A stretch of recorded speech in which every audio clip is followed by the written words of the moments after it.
Chers amis internautes, bonsoir. Alors, vous le savez sans doute, le week-end dernier eut lieu le 7e sommet citoyen en Belgique, sous la houlette de Nicolas Lefebvre, lanceur d'alerte bien connu, que j'ai déjà reçu plusieurs fois l'année dernière dans cette émission. Le clou de ces rencontres aura certainement été celle de Jean-Marc Sabatier, docteur en biologie cellulaire et microbiologie, HDR en biochimie et directeur de recherche au CNRS de Marseille, rencontre avec Sébastien Béraud, agriculteur indépendant, lanceur d'alerte, personnage bien connu par ses coups de gueule du monde agricole. Nous a rejoint Johan Van Droom, agriculteur bio de Belgique, que vous verrez sur la vidéo TikTok de Sébastien que l'on passera tout de suite en début d'émission. Alors bonsoir messieurs. Bonsoir, bonsoir Jackie. Bonsoir Jean-Marc. Bonsoir. Bonsoir Johan. Bonsoir. Bonsoir. Bonsoir Nicolas. Et bonsoir Sébastien. Bonsoir tout le monde. Alors, à l'heure où les canards sont vaccinés à l'ARN messager et que la plupart d'entre nous boudent les magrets de canard et le foie gras, il est question de vacciner également d'autres animaux d'élevage. D'où notre inquiétude, d'où la question posée par Sébastien et Jean-Marc. Et n'oubliez pas qu'à présent, les vaccins utilisés sont auto-réplicants ou auto-amplifiants. Jean-Marc nous dira si c'est la même chose. Et alors que les personnes qui refusent les injections pour elles-mêmes seront-elles contaminées à leur insu par la consommation des animaux vaccinés? Alors, si la régie veut bien passer cette vidéo trottoir, on pourrait dire, qui a été prise ce week-end à Braine-l'Alleud pendant ce 7e sommet citoyen en Belgique. Beaucoup d'échanges se sont poursuivis dans la salle de conférence, mais il y en a eu aussi beaucoup à l'extérieur. Et comme toujours dans les congrès, c'est à l'extérieur qui est souvent le plus intéressant. Alors, on écoute cette vidéo. Nous sommes le dimanche 9 mars en direct de Belgique. Donc, comme prévu, je suis venu en Belgique pour les journées citoyennes et j'ai eu l'admirable connaissance de M. Sabatier. Donc, je lui demande de se présenter et il va nous faire une annonce incroyable. J'avais des doutes. Et voilà, allez-y. Oui. Bonjour, Jean-Marc Sabatier. Donc, je suis docteur en biologie cellulaire et en microbiologie. J'ai une HDR en biochimie et puis je suis directeur de recherche au CNRS, mais je m'exprime ici mon nom propre. Alors, quelle est l'annonce que tu veux que je fasse? En fait, nous, on a parlé de plusieurs choses. Oui, dans l'agriculture, on veut nous faire vacciner. Donc, il y a déjà les canards qui sont vaccinés. Ils veulent nous faire vacciner les vaches par rapport à la fièvre catarrhale. Et il y a beaucoup, de personnes sur Internet qui me suivent et qui ont peur que ça se retrouve dans les produits, dans la viande, dans le lait, dans le foie gras, tout ça. Donc dites-nous ce que vous avez dit tout à l'heure, parce que moi, j'avais un doute, mais alors là, cette fois-ci, il faut convaincre les agriculteurs de ne pas faire ce vaccin. Oui, il faut éviter de vacciner, notamment, il faut éviter tous les vaccins ARN messager, auto-amplifiants, conventionnels, parce qu'ils sont très délétères. Ils sont très délétères pour les animaux et aussi pour les organismes, parce que la stratégie de vaccination, entre guillemets, ARN messager n'est pas du tout au point. Et il y a beaucoup d'inconvénients à le faire, y compris pour les animaux. Donc moi, personnellement, je ne recommande pas du tout la vaccination des animaux avec ces vaccins ARN messager. Donc tout à l'heure, vous nous avez confié que vous n'alliez pas manger du foie gras et vous ne mangez plus de canard depuis que vous saviez qu'ils étaient vaccinés. Parce que c'est de la viande rouge qui n'est pas forcément cuite à une assez haute température. Oui. Voilà. Oui, c'est ça. Là, en France, il y a des canards qui ont été injectés avec le vaccin de Ceva, qui est un vaccin ARN messager auto-amplifiant contre l'hémagglutinin H5 pour la grippe aviaire, pour le canard. Et clairement, il y a un danger associé à ces injections vaccinales, puisque en fait, on peut très bien avoir un ARN messager qui n'est pas dégradé, qui reste fonctionnel, et puis qui peut se retrouver, qui peut contaminer la viande. Surtout que c'est des ARN qui se multiplient maintenant. Oui, les ARN messagers auto-amplifiants sont capables de s'auto-répliquer. On les appelle les réplicants aussi, c'est-à-dire qu'on injecte un ARN messager auto-amplifiant, et avec cet ARN messager auto-amplifiant, il y a une partie en fait de cet ARN messager qui va coder pour un complexe réplicase qui provient d'un autre virus, soit un alphavirus, soit un flavivirus, et donc ça va produire des protéines du complexe réplicase qui sont capables de reproduire en fait l'ARN messager auto-amplifiant. C'est-à-dire qu'on injecte l'ARN messager qui va coder pour l'antigène, mais également pour un complexe qui, lui, va permettre l'autoréplication, c'est-à-dire la fabrication de nouvelles molécules correspondant à l'ARN messager auto-amplifiant. Donc, c'est très délétère. C'est comme si on photocopiait l'ARN messager. C'est une catastrophe. Oui. Donc, moi, je lance l'appel à mes collègues. D'ailleurs, j'ai un copain belge, un agriculteur belge. Lui aussi, il veut lancer l'appel que nos compatriotes agriculteurs résistent et on ne tombe pas dans cette facilité de vacciner, parce que ça va se retourner contre nous, les agriculteurs, parce que les consommateurs de peur ne vont plus consommer du foie gras, ne vont plus consommer de la viande et même du lait. Vous dites que, parce que en fait, le lait cru, c'est encore pire, puisqu'il n'est pas monté en haute température, donc ça risque, avec ce vaccin qui va s'auto-multiplier, photocopieuse. Donc, on ne veut pas que les gens ils deviennent tous véganes, parce qu'on a besoin de vivre, de travailler, nous, les paysans, d'avoir des vaches, des canards, tout ça. Donc, on demande vraiment de résister. Et mon collègue belge, il est stupéfait, parce que lui, en plus, en Belgique, le ministère de l'Agriculture, tu peux expliquer? Oui, en Belgique, on nous a obligés depuis le mois d'octobre à vacciner pour deux maladies, la langue bleue, la fièvre catarrhale pour le sérotype 3, sérotype 8, et également la maladie hémorragique. Alors qu'en France, c'est un peu celui qui veut, vous restez libre de le faire, sauf pour le canard. Voilà. Mais nous, du jour au lendemain, notre ministre a décidé que c'était obligatoire. Et toi qui es agriculteur bio en plus, tu refuses totalement. Ah ouais, totalement. Ouais. Donc voilà, tu vas aller jusqu'au bout. Ils ne m'ont pas eu avec le Covid et ils n'auront pas mes vaches non plus. Alors, pour les élevages de moins de 250 canards, l'injection vaccinale n'était pas obligatoire. Oui, mais on sait bien que dans l'industrie, maintenant, pour vivre du canard, il faut des centaines, de milliers, des dizaines de milliers de têtes. Voilà, mais en tout cas, moi, j'ai une petite question. Merci. Et par rapport aux ondes électromagnétiques et le vaccin sur les animaux, vous pensez quoi par rapport à l'ARNM On va peut-être redonner la parole en direct à nos invités, puisque on vient de voir un résumé tout à fait complet de ce qui s'est passé. Je voudrais commencer par Nicolas, qui est à l'initiative de cette réunion, de ce 7e sommet citoyen. Comment, Nicolas, t'es venue cette idée brillante de réunir tous ces gens? Comment as-tu choisi tes invités? Que peux-tu nous dire à ce sujet? Ça a débuté en septembre 2020, au moment où on a commencé au mois de mars, on a commencé à confiner les gens, et au mois de septembre, je m'étais dit, la résistance, elle était là, il y avait plein de gens dans tous les coins, qui rouspétaient, qui clamaient qu'on était privé de liberté. Et donc, en plein confinement, je me suis dit, on va réunir tout le monde dans une grande salle, et on va réunir à cette époque-là, il y avait aussi des médecins, il y avait des avocats, il y avait des juges, il y avait des chefs de service d'hôpitaux, il y avait un peu tout ça, et ça avait bien marché. On avait réuni 300 personnes à Bruxelles dans une grande salle pendant un week-end complet, en plein confinement, alors que c'était interdit, mais bon, on avait déjoué l'affaire.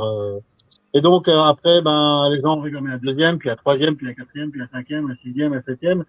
Et au fur et à mesure qu'on avançait, c'était de plus en plus facile de trouver des orateurs, parce que on avait notre petite image de marque. Et c'était surtout le fait d'être précurseur à ce qui allait se passer. Pas de parler de ce qui s'est passé, mais plutôt de ce qui va se passer, et de trouver des solutions pour que ça n'arrive pas. Donc ici, je me suis dit, il faut commencer à vacciner les animaux. On a des problèmes avec les injections pour l'humain, il faut en parler aussi. Donc, quelque part, tout se regroupe, et donc c'est comme ça que j'ai décidé d'inviter ces personnes. Et je remercie aussi grandement Anne Allemand, qui m'a fort aidé qui fait partie de Reporters Citoyens, et qui m'a très bien aidé à fabriquer ce 7e sommet citoyen. Clin d'œil à Anne. Merci Anne, qui est très active aussi. Très active. Alors Nicolas, parce que tout le monde est concerné. Moi, ce qui m'a beaucoup plu dans ces rencontres que tu as faites, c'est de faire rencontrer le monde scientifique en la personne de Jean-Marc Sabatier, c'est quand même pas n'importe qui, et le monde des agriculteurs, et chacun a les mêmes préoccupations. Mais au niveau des consommateurs aussi, et si vous voulez bien, on a recueilli le témoignage de Karine que je vais vous faire écouter maintenant, et je demanderai à Sébastien s'il veut bien réagir à ce témoignage. Dites-moi si c'est assez fort, si on entend assez bien. Ouais, ça va. Bonjour Jackie, bonjour à vos invités, C'est bon ? Et merci pour cette émission qui est, je crois, d'utilité publique. Alors, on me demande ce que je pense des injections ARNM pour les animaux d'élevage en tant que consommatrice. Eh bien, je suis inquiète, voilà, de savoir que cet ARNM sera potentiellement actif dans l'organisme de ceux qui vont ingérer la viande ou les produits laitiers et que cet ARNM ne sera probablement pas dégradé par la chaleur de la cuisson. Oui, il y a vraiment de quoi être inquiet et clairement, les consommateurs avec qui j'ai pu en parler le sont. Voilà. Donc, on va être encore plus vigilant à ce qu'on va acheter. Personnellement, je l'étais déjà. Ça fait des années que je fais mes courses dans un magasin de producteurs pour que les profits déjà aillent directement à ceux qui travaillent et qui nous nourrissent et non pas qu'ils soient captés par la grande distribution au passage. Et puis parce que ce sont des produits qui sont frais, qui sont de qualité et qui sont de saison, puisque ce sont des circuits courts. En plus, c'est écologique, de la vraie écologie pour le coup. Et puis l'autre avantage, c'est qu'on traite directement avec les producteurs qui viennent vendre leurs produits eux-mêmes. Et du coup, on peut leur poser toutes les questions qu'on veut. Voilà, on peut même aller visiter leurs exploitations et les regarder travailler. On peut même les aider parfois. Donc, clairement, je vais leur poser la question. Est-ce qu'ils injectent leurs animaux avec ces produits ARNM et comment ils les nourrissent aussi? Parce que sans doute que ça peut aussi entrer en ligne de compte. On se souvient des farines animales qui ont été données aux vaches fut un temps et qui en sont devenues folles d'ailleurs. Donc, je suppose que si on met dans ces farines des animaux qui eux-mêmes ont été injectés à l'ARNM, potentiellement, cette farine peut être aussi contaminée et contaminante. Question à poser à vos invités. Voilà. Donc, je leur poserai ces questions et s'ils me disent que oui, ils injectent leurs animaux avec ces substances-là, eh bien, je boycotterai leurs produits, tout simplement. Voilà. Alors, il faudrait savoir aussi si les œufs sont concernés. A priori, oui. Donc, ce boycott risque d'être très coûteux parce que la viande, c'est une chose, mais les œufs et les produits laitiers entrent quand même dans la composition de beaucoup de produits, de beaucoup de préparations. Donc, il va falloir regarder vraiment tout. Ça va être compliqué, clairement. Mais bon, voilà. Si c'est le prix à payer, eh bien, je le payerai. Voilà, pour les restaurants aussi, je pense que les restaurateurs et les éleveurs risquent de payer le prix fort, parce que si nous sommes beaucoup à boycotter, eh bien, ça va se ressentir vraiment sur toute cette économie.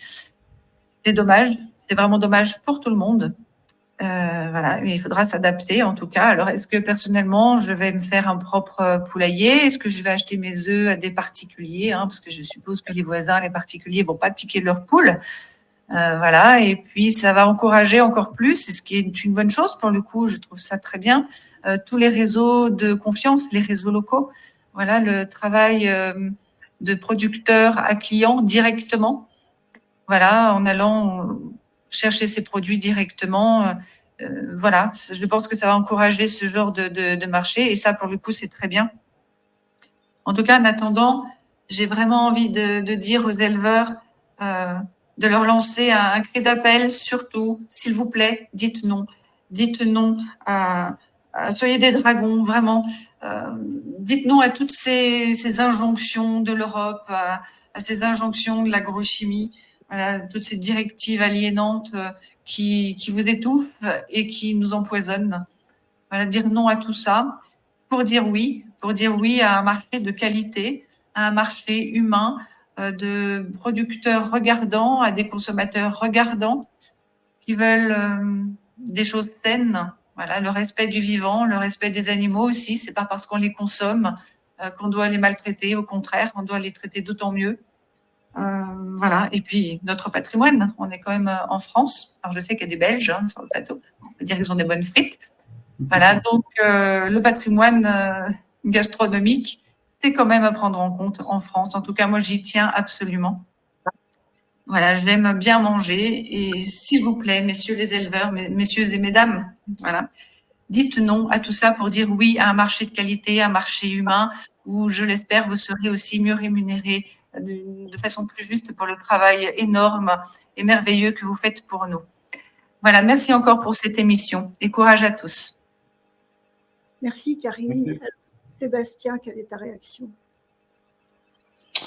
Mais je comprends que Karine et puis beaucoup de consommateurs, ils se fassent du souci. C'est tout à fait logique. Quand on voit le vaccin ARN, les dégâts que ça a fait par rapport au Covid, on le voit encore, toujours et aujourd'hui.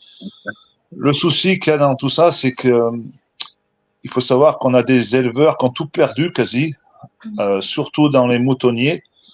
Donc, ils voient ce vaccin comme une opportunité de plus revivre l'été qui vient de passer avec toutes ces pertes. Donc moi j'essaie de me mettre des deux côtés, à la place des consommateurs et à la place des agriculteurs, des éleveurs de moutons, de vaches qui ont beaucoup perdu d'animaux. Mais vu que j'ai aucune confiance en ce vaccin, donc déjà sur mon exploitation, il est hors de question qu'on le fasse. On va en parler avec mes associés, mais c'est sûr que déjà il y a 10 ans on l'avait pas fait, alors c'était qu'un simple vaccin pour la fièvre catarrhale. Pareil, on avait été 8 en France à pas le faire parce qu'il avait été obligatoire. Le souci qu'il y a dans tout ça, c'est que ils vont nous mettre des obligations, comme un peu avec le Covid, le vaccin du Covid. Si vous n'étiez pas vacciné, ben vous pouviez, comme ma femme a été soignante, elle ne pouvait pas aller travailler. Si vous n'étiez pas vacciné, ben vous ne pouviez pas aller au cinéma, encore ça, c'était pas grave. Mais là, j'ai bien peur que si ça prend de l'ampleur, et je vois pas comment ça peut pas en prendre, parce qu'il y a tellement de l'argent en jeu là derrière avec ce vaccin, qu'ils vont nous l'obliger. Et moi qui produis du lait et de la viande, est-ce que j'aurai le droit de vendre mon lait? Est-ce que j'aurai le droit de vendre ma viande? Faire tuer mes vaches à l'abattoir si mes vaches ne sont pas vaccinées? Donc tout ça, ça va être un bras de fer. Et il nous faut absolument avoir les consommateurs avec nous pour les éleveurs qui ne veulent absolument pas vacciner. Il faut qu'on se sente soutenu. C'est une cause d'utilité publique. On a vu le scandale de la vache folle avec ces importations de farine animale d'Angleterre. Encore une fois, l'agroalimentaire avait voulu gagner de l'argent parce qu'ils avaient chauffé ces farines à 60 degrés et il aurait fallu le faire à 100 degrés plus. Donc, il y a eu la naissance du prion. On a vu que nos vaches sont devenues folles. On a vu que les agriculteurs ont tout perdu. Et surtout, les consommateurs avaient plus envie de consommer à juste titre. Donc, moi, j'ai pas envie de revivre ça. Je veux que les consommateurs, ils aient toute confiance en nous, les éleveurs. Mais je pense qu'il faut qu'on crée une convergence des luttes entre les consommateurs et les agriculteurs résistants, les éleveurs résistants, parce que de toute façon, c'est sûr et certain que ce vaccin ne sera pas bon pour nos animaux. Je me rappelle trop, il y a 10 ans en arrière, mes voisins qui l'avaient fait, ils avaient eu beaucoup de pertes de fœtus, beaucoup de problèmes de fertilité et de fécondité sur leurs troupeaux. Exactement ce qui vient de se passer avec les dames enceintes depuis 3-4 ans qui ont du mal à avoir leurs règles, qui ont du mal à tomber enceintes. Donc, voilà, il faut garder espoir, il faut être solide. Est-ce qu'il ne faut pas faire une pétition pour mener ce combat de demain? Parce que on parle des animaux, mais des animaux qu'on consomme, mais je crois que les chats et les chiens, ça va être pareil. En ce moment, il y a juste un mot d'ordre, c'est vacciner, vacciner, vacciner. J'ai cru comprendre qu'avec l'ARN messager, c'était assez facile à fabriquer et beaucoup de gains d'argent. Je pense que Jean-Marc va pouvoir nous le confirmer. Et voilà, il faut rien lâcher. Et merci à Karine pour ce témoignage. Et je sais qu'il y a beaucoup de consommateurs depuis qu'on a fait cette vidéo dimanche qui se posent beaucoup de questions, beaucoup d'éleveurs aussi qui sont perdus, parce qu'il faut savoir que les syndicats agricoles, pour nous en France, ils demandent cette vaccination. Les politiques veulent nous la mettre. Donc, je pense que c'est aux consommateurs à dire non et aux éleveurs à dire non, et puis il n'y aura pas de souci. Merci. Oui, en France, c'est à venir, mais en Belgique, c'est déjà obligatoire. C'est ce que Johan nous a dit depuis le mois d'octobre. Vous êtes obligés de vacciner vos bêtes. Oui, effectivement, c'est obligatoire. Il y a quand même une bonne partie qui n'ont pas encore vacciné. Certains ont dit qu'ils allaient commander les vaccins, qu'ils ne les feraient pas. Apparemment, il y a du retard dans les vaccins, donc je pense qu'ils disent déjà qu'apparemment, il n'y en aura pas pour tout le monde. Mais bon, il y a quand même une partie des agriculteurs qui vont refuser catégoriquement le vaccin, quoi. D'après les échos qu'on a eus au niveau des vétérinaires, ils ont l'air de dire que ce serait encore les anciennes souches de vaccins, c'est-à-dire le vaccin tué, comme ils disent, le virus tué. Ils n'ont pas l'air de parler de l'ARN, c'est pas marqué sur les boîtes, mais peut-on avoir confiance en toutes ces sociétés pharmaceutiques? Voilà, l'interrogation. Mais si l'ARN messager existe, Jean-Marc, il va y en avoir dans tous les vaccins, parce qu'il n'y a pas que la France qui aura cette règle. Oui, en tout cas, c'est ce qui est prévu, hein. C'est ce qui avait été annoncé. C'est à l'horizon 2030, en fait, le remplacement de tous les vaccins actuels par des vaccins ARN messagers. Donc, ça peut être des vaccins conventionnels ou auto-amplifiants ou transamplifiants ou à point quantique de graphène. Et donc, ça représente environ 120 vaccins en médecine humaine et puis le reste en médecine vétérinaire. Voilà. Et même s'ils ne sont pas encore très développés en médecine vétérinaire, ça arrive, hein. Notamment pour la fièvre afteuse. Donc, on travaille déjà dessus, hein. Il y a déjà un vaccin ARN messager auto-amplifiant qui est prévu, hein, pour la fièvre afteuse. Il y a aussi pour la diarrhée, hein, la diarrhée bovine. Oui. C'est prévu aussi, hein. Voilà, diarrhée virale bovine. C'est déjà présent pour les canards. Ça existe déjà aussi pour le porc, et pour les volailles, hein, pour la grippe aviaire, hein, virus influenza, donc ça existe déjà.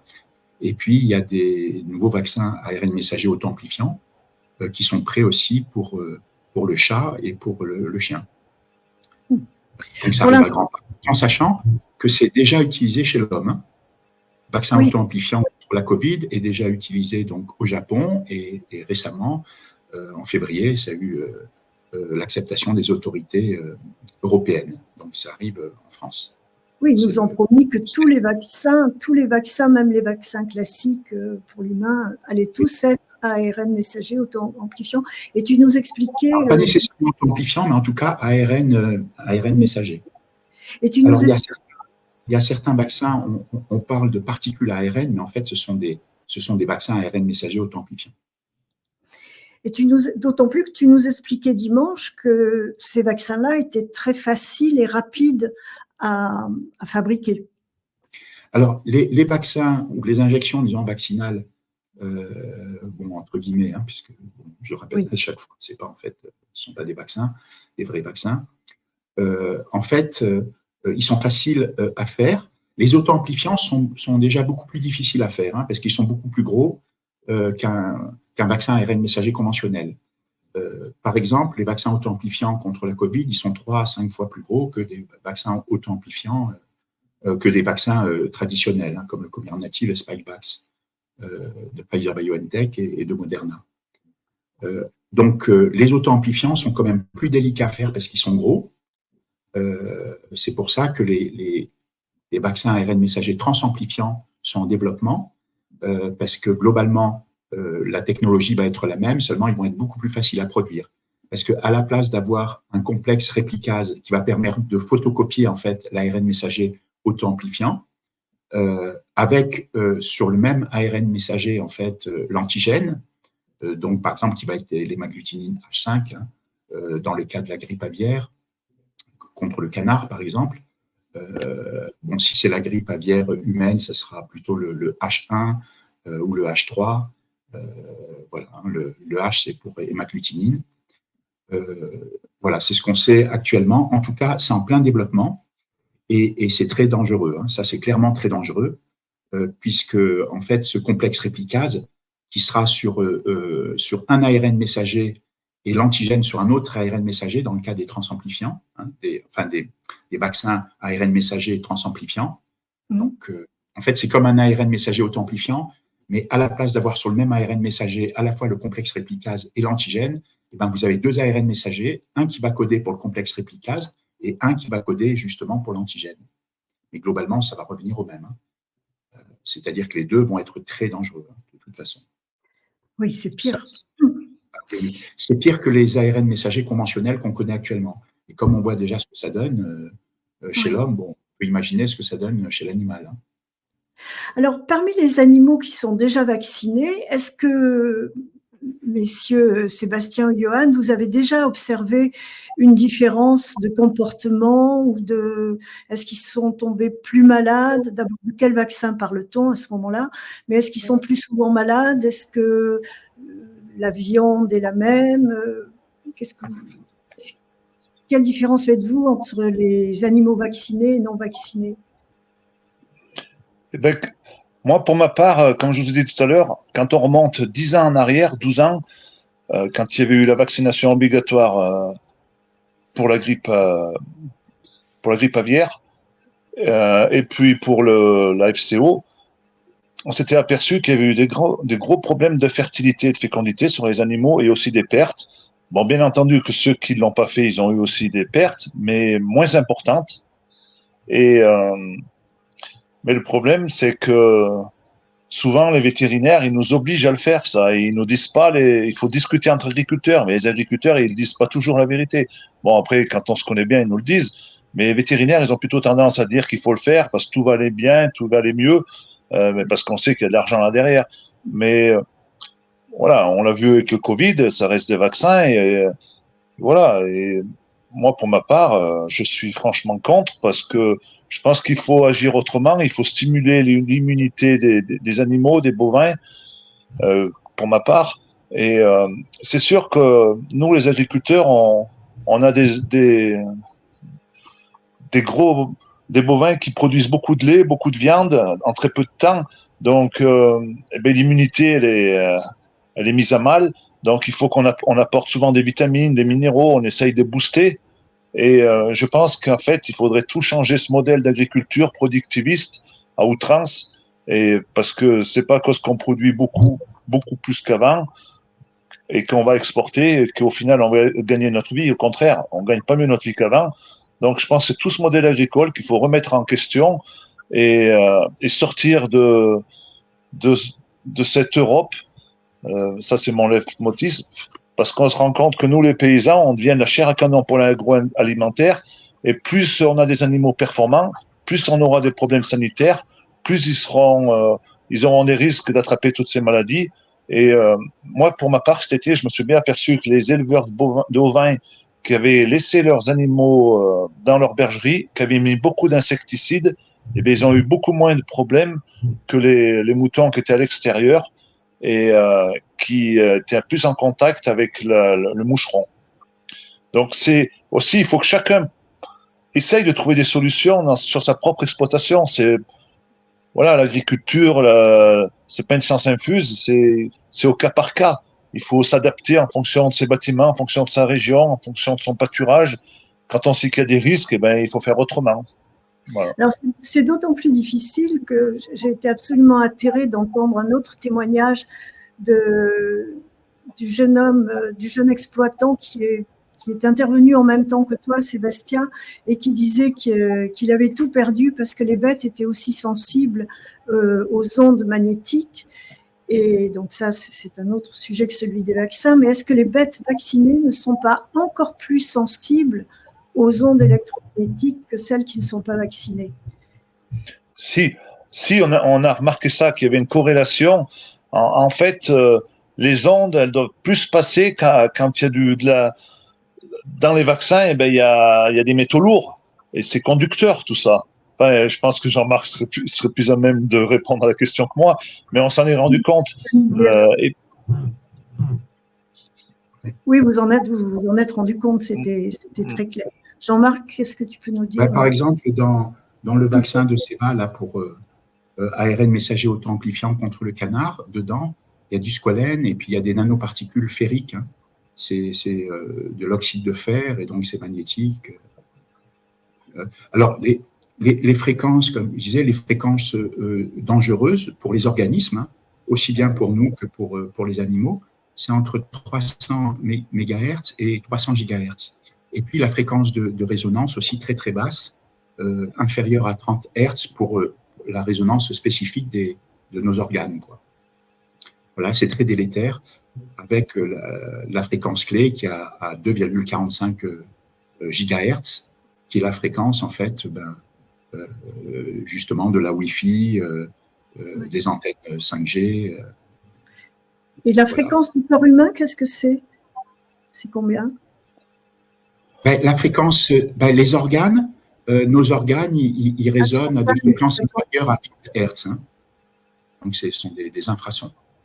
Et après, c'est entre 300 MHz et 300 GHz. Donc, il y a une grande plage. Et à 2450 MHz, c'est l'âge qui est pour être délétère. Ça veut dire que sur une antenne 5G, c'est sanitaire, c'est à environ 300 mètres. Et si on met une forte puissance, on pourrait tuer tout le monde dans un rayon dans les 300 mètres. Hein. C'est une question de puissance. Et la puissance est prévue pour monter chaque année. Le son n'est plus très bon, Marc, le son n'est plus très bon, donc je vais en profiter pour poser une question à Nicolas, qui m'avait fait part de... Tu vas nous expliquer quelle était ton idée, ta proposition de ce matin. Je me souviens que, autant après l'histoire du son contaminé, après les débuts des effets secondaires connus après l'injection Covid, beaucoup de gens signalaient qu'ils ne voulaient pas être transfusés avec quelqu'un qui avait déjà eu une transfusion de sang à l'époque ou de quelqu'un qui avait été vacciné. Alors, tu as eu une idée lumineuse, me semble-t-il. Tu vas nous l'expliquer. Je vois la réaction des internautes là qui sont absolument scandalisés et pour l'instant, leur réponse, c'est boycott, quoi. Ou alors d'autres qui n'arrivent pas à croire que ces actions sont possibles. Nicolas. Ouais, alors, je vais d'abord parler un petit peu de ce qu'on vient de dire maintenant. On a eu l'histoire du sang contaminé avec Fabius. On a eu l'histoire du sang ARN messager qu'on a fait injecter aux gens, soi-disant, pour le Covid. On a eu la vache folle. On a eu le poulet à la dioxine en Belgique. Maintenant, on voudrait faire des injections à l'ARN pour RNM pour les animaux. Mais où est-ce qu'on veut aller, quoi? C'est une histoire, plus une histoire, plus une histoire. Et c'est chaque fois contre la population. Donc, à un moment donné, je pense que nos élus, nos représentants, je ne sais pas s'ils nous veulent du bien, mais j'ai pas l'impression. C'est plutôt des gens qui nous veulent du mal. Quand on voit les sociétés qui s'occupent des labels, c'est étatisé. Donc, nous, en Belgique, c'est l'AFSCA, mais l'AFSCA ne travaille que pour... Nicolas, il y a un internaute qui nous dit « Vaccin ou thérapie génique, la définition doit être claire et précise lors de vos interventions. » Alors, vaccin, on est tous d'accord pour dire que c'est une injection, c'est pas un vaccin, oui. Et c'est pas une thérapie non plus, puisque ça ne soigne pas. Reprenez-moi si je me trompe. Non, mais tu as tout à fait raison, mais j'avais une fois parlé avec Pierre Chaillot en off, j'avais demandé les résultats par rapport aux injections et aux vaccins. Quelles étaient les études, parce que ça, on n'a jamais parlé vraiment, et comme lui, c'est vraiment un spécialiste des statistiques, et la réponse était assez choquante, parce qu'il m'a dit, j'ai cherché pour les injections Covid, j'ai pas trouvé, mais je me suis dit, je vais chercher pour les autres. Donc, tout ce qu'on nous fait faire comme vaccin pour les nourrissons depuis 50 ans, et j'ai pas trouvé non plus. Donc, il n'y a aucune étude scientifique ni statistique qui montre qu'un vaccin fonctionne. Aucune. Ça n'existe pas. Il a cherché dans tous les livres d'histoire, les livres scientifiques, il n'a trouvé aucune donnée qui dit qu'un vaccin fonctionne. Alors, moi, j'ai une petite expérience avec le... Pardon, ils ont fonctionné à partir du moment où on a interrompu la vaccination. Là, oui, on a eu... c'est-à-dire que le fait, c'est que les vaccins sont toujours sortis 10 ans après qu'il y ait eu une épidémie.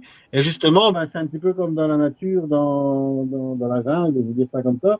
Les animaux faibles disparaissent et les autres prennent les anticorps et donc survivent. Et dans les 10 ans, le cycle de la naissance, de renouvellement, fait que tous les nouvelles personnes, les nouveaux-nés, les nouveaux animaux, ils ont déjà les anticorps. Et donc, les vaccins, quelque part, ils arrêtent toujours bien après, sauf, par exemple, le vaccin pour la polio, qu'ils ont fait en Inde il n'y a pas longtemps, et on a 10 000 cas de polio-vaccin. Donc, des gens qui ont rattrapé la polio à cause de la vaccination, puisqu'il n'y avait plus de polio là-bas. Et on a voulu faire des campagnes, mais c'est tellement Big Pharma qui voulait se faire un petit peu de sous. Mais ici, j'ai un fermier, j'habite au milieu de la campagne aussi, et j'ai un fermier dans ma rue. Et je lui ai demandé si, pour la langue bleue, s'il avait vacciné ses bêtes ou pas, et qu'est-ce que ses copains fermiers de la région faisaient. Et donc, il m'a dit, on a fait des tests. Il y a des fermes qui ont vacciné et d'autres fermes qui n'ont pas vacciné. Et on a exactement le même pourcentage de bêtes qui sont mortes. Donc, on voit bien par là que le vaccin ne protège pas. C'est assez frappant, cette expérience. Donc, c'est pas mal qu'ils se parlent entre eux et qu'ils osent le dire. Alors moi, je pense qu'il faudrait on pourrait mettre en route un label comme quoi que les animaux ne sont pas vaccinés à l'ARN messager, et enfin injectés à l'ARN messager, et peut-être même sans vaccin du tout. Parce que moi j'y crois pas. J'y crois pas à ce qu'on injecte des métaux lourds dans des animaux, qu'on injecte du squalène dans les animaux ou même chez l'humain. Je vois pas en quoi ça peut servir à soigner les gens ou à empêcher des maladies de venir. Ça, il faut qu'on m'explique parce que là, on ne connaît pas la composition. Hein, la composition, elle a toujours été, même pour les gens, elle a toujours été un peu effacée, même complètement effacée. Maintenant, Pfizer a quand même dévoilé les effets secondaires de l'injection pour l'homme qu'il a fait pour le Covid. Et c'est simple, il a mis tous les effets secondaires qui pouvaient exister sur Terre, il les a tous mis. Donc comme ça, il se couvre. Hein. Il ne peut pas dire qu'il n'a pas dit la vérité puisqu'il a tout mis. Alors, nous, on a fait l'expérience. Je vais peut-être m'écarter 2 minutes de l'histoire des animaux. Je vais parler des humains. Ce qu'on a fait, nous, en Belgique, c'est qu'on a fait le consentement éclairé. C'est-à-dire que dans la loi belge, et ça existe aussi dans la loi française, vous ne pouvez pas prescrire ou faire une intervention chirurgicale ou injecter un produit ou donner un médicament sans le consentement éclairé. Ça veut dire que si vous avez une opération pour la hanche, on va vous expliquer exactement ce qu'on va faire. Si vous avez une opération sur les dents, on doit exactement expliquer ce qu'on doit faire. Pour une injection, on doit expliquer qu'est-ce que ça va faire, les effets secondaires et compagnie. Donc, ça, c'est obligatoire depuis une quinzaine d'années. Donc, ce qu'on a fait, nous, c'est on a fait un consentement éclairé pour son Covid et en demandant à celui qui injectait de savoir quels seraient les effets secondaires, pourquoi on le fait, si on devait plus porter le masque une fois qu'on était injecté. Il y avait 11 questions. Et puis, il devait mettre son nom, son numéro de nomenclature et signer comme quoi qu'il prenait toute la responsabilité où il y avait quelque chose. Avant de diffuser ce papier, ce qu'on a fait, c'est on a fait plusieurs vaccinodromes et vaccibus. Et on a présenté ce papier, on a voulu se faire vacciner, on a présenté ce papier. Et chaque fois, on est tombé sur tous les médecins et il n'y en a aucun qui a voulu nous vacciner, enfin nous injecter. Il n'y a aucun médecin qui a voulu nous injecter et nous, on a insisté pour se faire injecter, hein, parce que on voulait qu'ils signent le papier. Et non, ils ne voulaient pas signer le papier et ils nous chassaient par la police. Donc, ils appelaient la police. Donc, nous, on ne devait pas appeler de d'huissier de justice pour faire constater. La police venait et donc nous chassait chaque fois de tous les vaccinodromes. Donc, il n'y a aucun médecin qui a voulu m'injecter en signant et en prenant la responsabilité. Eh bien, faisons-le aussi pour les animaux. Faisons le consentement éclairé pour les animaux, comme ça on le donnera aux fermiers. Et ce sera la firme pharmaceutique et le vétérinaire qui vaccinera les animaux, qui prendra toutes les responsabilités au cas où il y a quelque chose. Je pense que ça, c'est aussi une bonne solution. Mais si ça ne marche pas pour les humains, je ne vois pas pourquoi ça marcherait pour les animaux. Et quand on a écouté ce que M. Jean-Marc Sabatier a dit lors du sommet citoyen, vous pouvez retrouver la vidéo complète qui dure près de 2 heures, mais avec des explications scientifiques. Mais vous pouvez l'accrocher pour les écouter, mais très, très, très, très bien expliqué. Vous pouvez retrouver la vidéo sur bonsensbelgique.be, sur notre site internet. Elle a été postée sur Facebook aussi. On va la diffuser aussi dans pas mal d'autres réseaux. Et je peux vous dire que quand on écoute ça, on se demande à quoi ça sert encore d'injecter d'injecter ces poisons aux gens, quoi. Moi, je me demande bien à quoi ça sert. Alors, si derrière ça, c'est que des entreprises américaines, oui, peut-être bien qu'ils veulent nous importer toute leur viande, toute leur viande américaine, qui sont bourrées aussi d'hormones, en plus de ça, par rapport à chez nous. Donc, quel est leur but? C'est ça que je me demande. Quel est leur but? Leur but, c'est ce que je crois qu'il est assez clair, hein, c'est le but de réduire l'humanité, c'est ce que tous nos internautes disent en note, là on peut dire ça. Johan, tu veux intervenir à ce sujet? Oui, pour le consentement éclairé. Oui, mais justement, une petite remarque qu'on s'est fait avec quelques agriculteurs voisins, c'est qu'on n'a jamais eu aucun courrier officiel disant qu'on devait vacciner. On l'a appris par les médias, par les syndicats agricoles, mais du ministère, nous n'avons jamais eu aucun courrier officiel stipulant qu'on était obligé de vacciner. Donc, je pense que normalement, si c'était le cas, on devrait au moins avoir un papier officiel, quoi. Mais d'où c'est venu alors? Ah ben, c'est par des communiqués de presse. Mais oui, mais alors comment en avez-vous déduit que c'était obligatoire? Ah ben, ça dit clairement que via la presse, via les syndicats agricoles, enfin oui, quand le ministre fait la déclaration comme quoi c'est obligatoire, ben oui, forcément, je suppose que ça a été voté. Le ministre l'a déclaré et ça a été Ouais. juste reproduit par la presse, c'est ça? Voilà, c'est ça. Ouais. Ouais. Dans les fermes, personne n'a eu de Bon. courrier officiel, quoi. C'est un sursis alors. Ouais, si on veut. Ouais. Non, mais c'est un jeu qu'ils ont fait en Belgique et ça a été le même pour l'injection des humains. Ils ont fait croire que c'était obligatoire et à grand renfort de médias, à grand renfort de communiqués de presse, à grand renfort de déclarations politiques, ils font croire que c'est obligatoire alors que ça ne l'est pas. Vous n'êtes pas obligé. Sauf que Sébastien m'a dit que là, justement, il y a un sale jeu par rapport aux acheteurs, parce que bon, les acheteurs, c'est Colruyt, c'est Carrefour, c'est Auchan, c'est tous ces gros là, les grosses multinationales, c'est qu'ils ne vous achètent pas, ils vous achètent moins cher vos viandes, vos bêtes, si elles ne sont pas vaccinées. Est-ce que Sébastien, est-ce que tu peux confirmer, s'il te plaît? Sébastien? On t'entend pas, il faut remettre ton micro peut-être. Voilà. Le micro, Sébastien. Très bien. Non, non, on n'entend pas.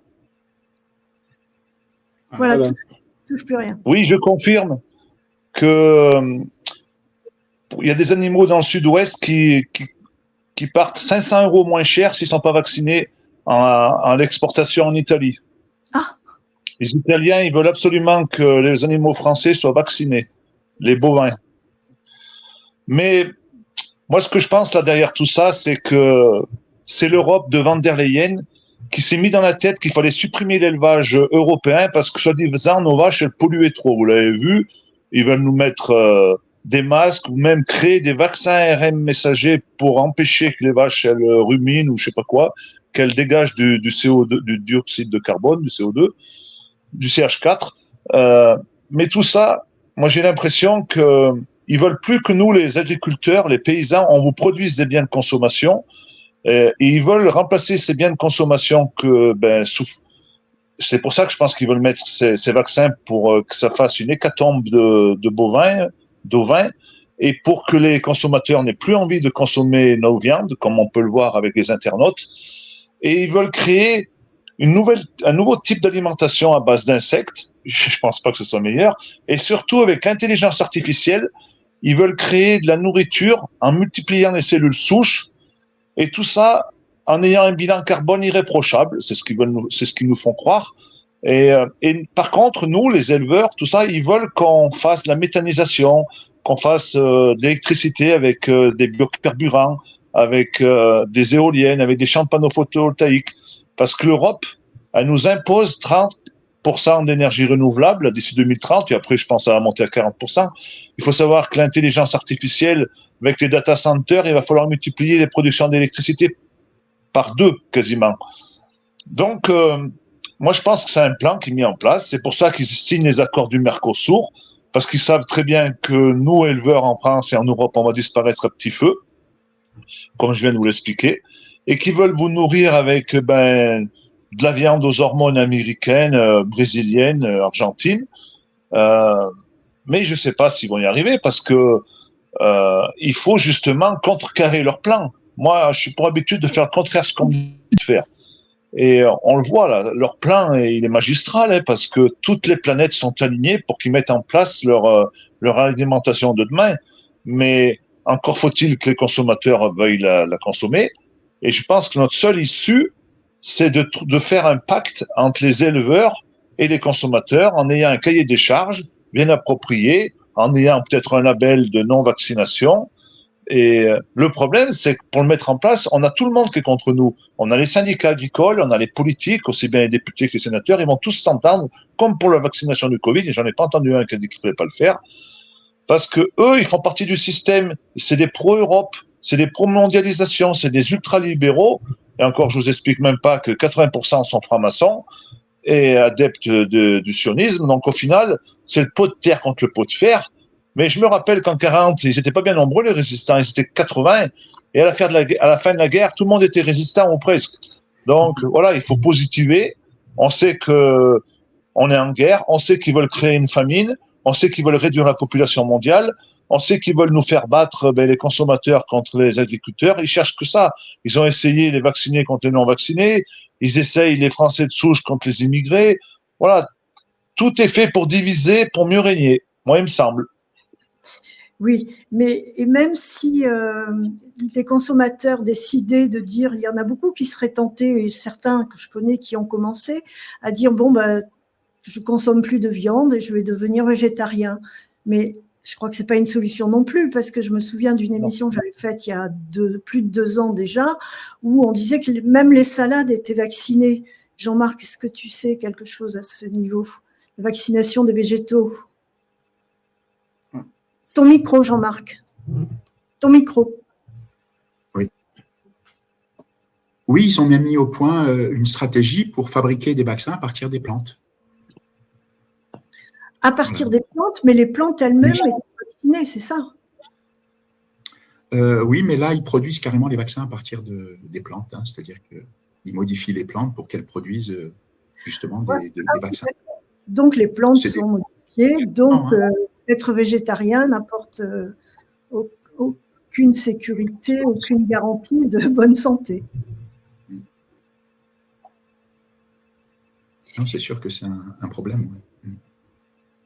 Donc, on n'a plus d'issue à part le steak dimension 3D à la farine d'insectes.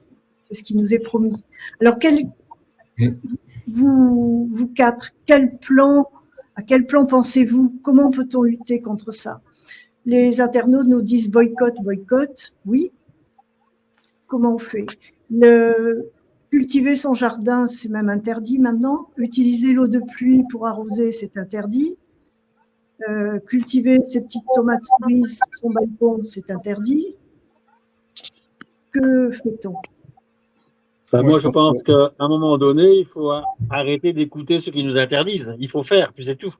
Si on écoute ces gens, on a interdit de tout faire. Donc, il faut interdire d'interdire. Alors, j'avais annoncé il y a 5 ans, comme quoi qu'une fois que les injections allaient commencer à faire beaucoup de malades et de morts, qu'on allait accuser les médecins et que les politiques et les médias allaient se décharger sur les médecins qui avaient piqué les gens. Eh bien, c'est ce qui se passe en ce moment. Donc, les médias et les politiques se déchargent sur les médecins en disant « Ah oui, mais c'est pas nous qui avons piqué, c'est les infirmières et les médecins. » Eh bien, moi, ce que je pense, c'est dans quelques mois ou quelques années, eh bien, on va dire « Ah, mais c'est à cause des agriculteurs et c'est à cause des restaurateurs qui nous empoisonnent. » Alors, si on veut pas empoisonner la population et si on a un peu de cerveau, eh ben, pour moi, il faut être résistant et dire non. Savoir dire non, savoir dire stop. C'est vrai qu'il faudra certainement créer d'autres filiales, d'autres filières, d'autres façons de... Et j'appelle vraiment... Et c'est là que la population, elle doit agir, c'est faites vos courses en circuit court et à la rigueur, moi je serais pour une grève générale illimitée et qu'on bloque tous les ports, qu'il n'y a plus rien qui vient de l'étranger. Que ça reste européen, ce serait déjà pas mal. La petite Europe, je parle pas de la grande Europe, mais qu'on aille bloquer tous les ports et puis aider les fermiers quand ils font des manifestations, aider tout le monde. Parce que le gros problème de ce qu'on a, c'est qu'on fait... Et ça, le politique l'a bien compris, et il utilise les syndicats pour ça, il segmente les luttes. Donc, une fois, c'est les infirmières, une fois, c'est les profs, une fois, c'est les agriculteurs, une fois, c'est les maçons, une fois... Mais non, on est tous concernés par leur idéo machiavélique. Et donc, pour moi, il faut, une fois que la population se mette ensemble et dire stop à toute cette politique financière, stop à la finance, stop à la politique, et arrêter tout ça et qu'on revienne aux vivants. Nous, on est vivants sur Terre. On n'a pas besoin d'avoir des ordres. On n'est pas des gamins où on doit tout nous interdire. Je crois qu'on a une conscience, on a une intelligence, on a l'intelligence collective. On n'a pas besoin d'IA. l'IA qui va être un désastre phénoménal. Rien que, par exemple, le centre Google à Mons, ben, ça va consommer l'équivalent d'une centrale nucléaire. On est occupé de la construire. Ils vont en faire une pareille du côté de Maubeuge, dans le nord de la France. Ça va consommer encore une centrale nucléaire. L'eau, ils n'en ont pas assez qui arrive des canaux, donc ils vont commencer à pomper l'eau potable des nappes phréatiques pour refroidir les serveurs. Mais où va-t-on? Et après, on fait toujours augmenter le prix de l'eau, le prix des viandes, le prix de nos taxes. On fait toujours tout augmenter. Tout ça pour nous mener à la guerre, de ça. Mais quand est-ce que le peuple, il va une fois dire non, stop, c'est fini, c'est terminé, on veut plus, on vous suit plus. On arrête d'aller voter, on arrête de voter, c'est même plus la peine d'aller voter, puisque on sait toujours d'avance qui va être élu, on dit là que c'est le petit-fils qui va être élu. Donc, il faut savoir dire non, savoir dire stop, et aller chez les petits commerçants, aller voir les fermiers, et surtout parler entre vous. On a bien vu que pendant le Covid, ce qu'ils avaient fait, c'était fermer les cafés. Ils avaient fermé les cafés, pourquoi? Pour qu'on arrête de se parler, tout simplement. Isoler les gens.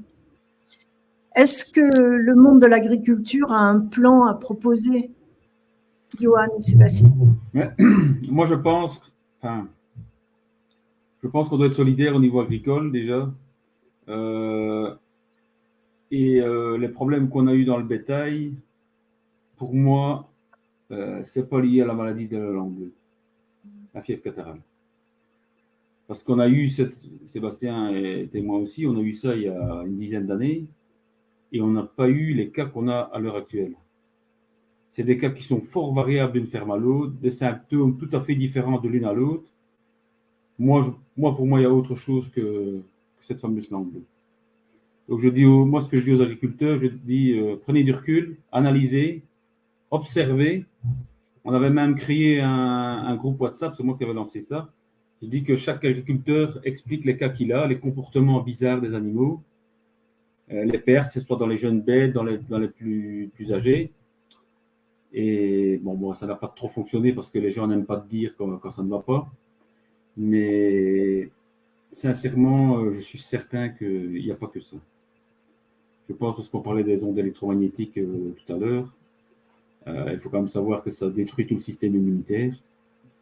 Et donc, je pense que les animaux sont malades, mais ils sont plutôt, je vais dire, attaqués par toutes ces ondes électromagnétiques.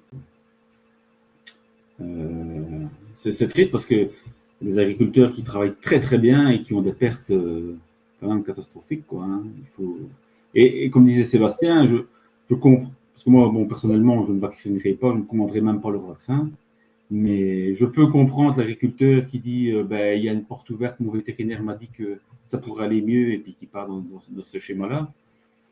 Forcément, quand on est désespéré et qu'on voit que des pertes, c'est pas gai, il faut tenir le coup, moralement.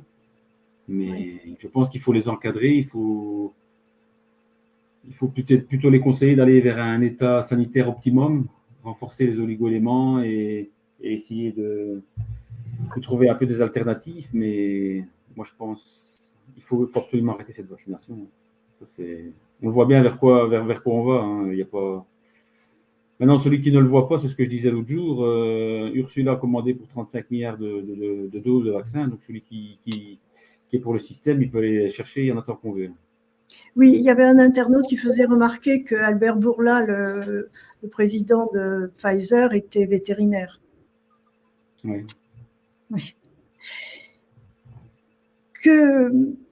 Comment peut-on aider? Que vont devenir ces agriculteurs qui ont tout perdu? Je pense à ce monsieur qu'on a entendu avec toi, Sébastien, dimanche. Lui, c'était pas par la vaccination, c'était par les ondes. Et il faisait état de l'autopsie qui avait été faite sur une de ces bêtes et qui était assez parlante. On avait l'impression que c'était un empoisonnement voulu, parce qu'il y avait la volonté de cacher ce qui était évident au cours de l'autopsie. Tu peux nous commenter ou dire quelque chose à ce sujet ? Oui, mais c'est un phénomène de plus en plus fréquent, puisqu'il y a de plus en plus d'éoliennes, de plus en plus d'antennes, et ça va être une catastrophe pour le monde des animaux, mais aussi pour l'humain. Comme je l'ai dit samedi, je suis bien placé puisque moi, pas loin de chez moi, il y a un agriculteur qui a été obligé de vendre ses dernières vaches parce qu'elles finissaient toutes par mourir à cause d'une antenne 4G. Et ça a été prouvé, il a gagné aux tribunaux, sauf que le Conseil d'État a retoqué l'avis du tribunal pour pas que ça fasse jurisprudence, parce que là derrière, c'est une manne financière énorme, c'est incroyable, les millions, les milliards d'euros qu'il y a en jeu. C'est des exploitations qui tombent par terre et qui peuvent plus se relever. Et après, les agriculteurs, eh ben, souvent, ils tombent dans la déprime, et divorce, séparation, suicide, ou s'ils se suicident pas, ils sont plus eux-mêmes. Il faut qu'ils changent de métier. Comme Luc, là, il va faire un autre métier, mais il va le faire par dégoût. Il le fait pas par passion. Sa passion, lui, c'était d'avoir des vaches. Et il a plus de vaches. Quel est le plan prévu pour, il n'y a pas de plan, vous allez me dire, pour sauver tous ces agriculteurs et puis par là sauver les consommateurs? Moi, je pense qu'il n'y a qu'une révolution. Il faut passer par la révolution. Oui, je pense. Ce qui m'étonne, c'est qu'on n'a plus d'opposition et on n'a plus de justice. On n'a plus un avocat qui veut nous défendre, on n'a plus aucun juge qui défend le citoyen. Ils ne font que accuser le citoyen lambda, et toujours pour protéger se protéger eux-mêmes de la justice ou protéger la politique. Parce qu'il n'y a plus d'opposition, c'est qu'une mascarade, c'est vraiment qu'une mascarade. Donc il faut changer de système. Je pense, comme Chouard dit, il faut réécrire la Constitution. Elle doit être beaucoup moins compliquée que ça, la Constitution. Elle doit être réécrite. Le conseil que je peux donner, c'est vraiment que, et ça c'est à la portée de tous, c'est de se réunir dans sa ville, son village, et d'aller au conseil municipal et de taper du poing sur la table et de dire nous on veut vivre normalement, on veut pas être sous la doxa des multinationales, on veut vivre simplement. Et je pense que si tout le monde va voir ses maires, ses députés, ben ça va remonter. Et c'est pas en attaquant la tête que ça va bouger, mais c'est en attaquant la base que ça va bouger. Quand on veut faire ébranler quelque chose, on n'attaque pas la tête, on attaque la base. Et si on s'y met tous, ben ça va être une révolution comme au Portugal, la révolution des élus qui s'est fait dans le silence, dans le calme, mais qu'on aille tous voir ces élus, les petits élus, et qu'on aille leur taper du poing sur la table et dire stop, on arrête tout ça. Ouais. Voilà. Ouais. C'est peut-être utopique, hein, mais moi j'y crois. Il ne faut pas d'autre solution. Jean-Marc, tu prends toujours la précaution quand tu prends la parole de dire que tu parles en ton nom propre et pas au nom du CNRS. Quelle est la position justement de tes collègues scientifiques face à ce problème? Ils sont très discrets, hein, je veux dire. C'est quand même un sujet tabou. C'est clairement un sujet tabou. Ouais. On n'en parle pas, c'est un sujet qui dérange. Normalement, les institutions, quelque part, elles suivent la doxa, en tout cas à la tête de ces institutions. Oui. Et puis, si on ne suit pas le mouvement, on se fait mal voir ou on se fait sanctionner. En tout cas, ça nuit à la carrière, disons. On se marginalise, hein, clairement. Hein. Ouais. Si je peux poser une question à Jean-Marc. Oui, c'est depuis dimanche qu'il a fait la vidéo avec moi, cette vidéo a été plutôt virale. Qu'est-ce qu'ils lui ont dit, ses collègues de travail? Qu'est-ce qu'ils vous ont dit, vos collègues de travail, suite à cette vidéo? Rien. Oui. Ils l'ont vu? Oui, je pense, oui. En tout cas, certains d'entre eux, oui. Non, mais depuis le début de la crise Covid, j'ai pas de retour, en fait, de mes collègues, ou très très peu. Hein. En général, ils se prononcent pas. Hein. C'est un sujet qu'il faut pas aborder. Sujet tabou. Se taire, c'est être complice. Hein. Ils sont vaccinés? Ah ben ça, j'en sais rien. Je ne sais pas. Ouais. Mais bon, c'est sûr, quand on prend des positions qui vont contre la doxa, de toute façon, ça ne plaît pas. Hein.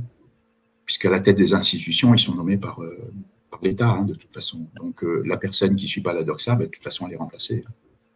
Il faut dire ce qui est. Alors, il y a Annie qui posait la question de savoir si les Italiens étaient au courant ou avaient les mêmes injonctions.